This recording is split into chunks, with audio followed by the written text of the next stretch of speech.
Hello बच्चों, प्रश्न देखते हैं। प्रश्न है आपका, त्रिभुज ABC में सिद्ध कीजिए cos की घात 2a cos की घात 2b cos की घात 2c बराबर 1 minus 2 cos a cos b cos c। ठीक है, तो इसमें देख लेते हैं क्या मुख्य अवधारणाएं लगेंगी। तो मुख्य अवधारणा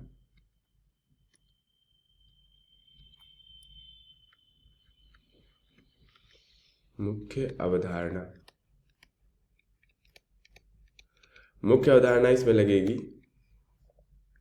cos की घात 2 सबसे पहला और दूसरा 2 लगेंगे। ठीक है, तो यहाँ पर हम लिख लेते हैं cos की घात 2a माइनस साइन की घात 2b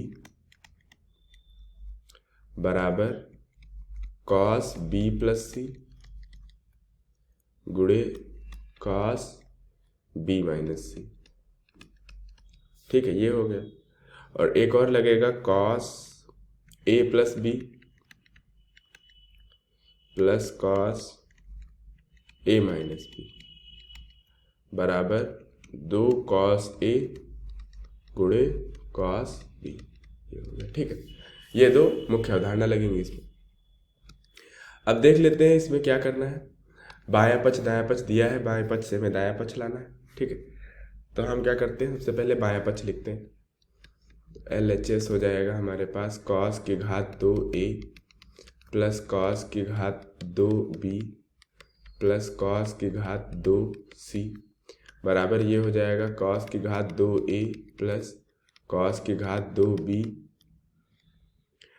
और एक cos स्क्वायर c को 1 माइनस साइन स्क्वायर c लिख सकते हैं, तो minus sine square c plus 1 आगे पीछे थोड़ा लिख लिया। ठीक है, अब इसमें cos स्क्वायर, अब ये जो cos square a minus sine square b का सूत्र है ये लगा देंगे, तो बराबर यहाँ हो जाएगा cos square a plus cos b plus c गुणे cos b minus c cos b minus c। ठीक है, ये हो गया। अब इसके बाद प्लस 1 है, तो प्लस 1 को इधर ले आते हैं, तो ये 1 हो गया प्लस cos स्क्वायर a, ये हो गया।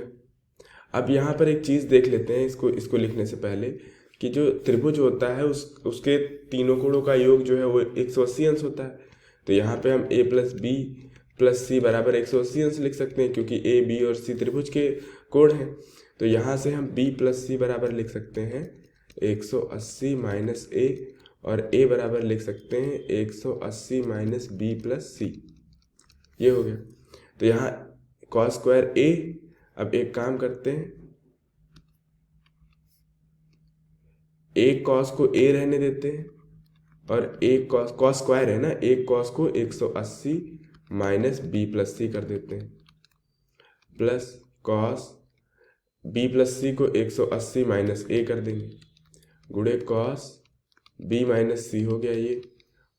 ठीक है, अब प्लस एक आगे लिखाइए, एक प्लस cos a, अब cos 180 minus theta minus cos theta होता है, तो minus cos b plus C plus ये हो जाएगा माइनस cos a गुणे cos b माइनस सी। अब इसमें से माइनस cos a उभयनिष्ठ ले लेंगे, माइनस cos a उभयनिष्ठ ले लेंगे, तो अंदर क्या बचेगा, cos a b plus C plus cos b minus C. अब दूसरा जो सूत्र हमने यहाँ पर लिखा है cos a plus B plus cos a minus B बराबर 2 cos a cos b, ये लगा देंगे, तो ये हो जाएगा 1 माइनस 2 cos a गुणे cos b गुणे cos c, और यही हमारा दायां पक्ष है, RHS है, तो बराबर हो जाएगा RHS। तो हम इस प्रकार से हमने मुख्य अवधारणाओं का प्रयोग करते हुए बाएं पक्ष से दायां पक्ष प्राप्त कर लिया। तो आशा करता हूँ कि आपको उत्तर समझ आया होगा। धन्यवाद।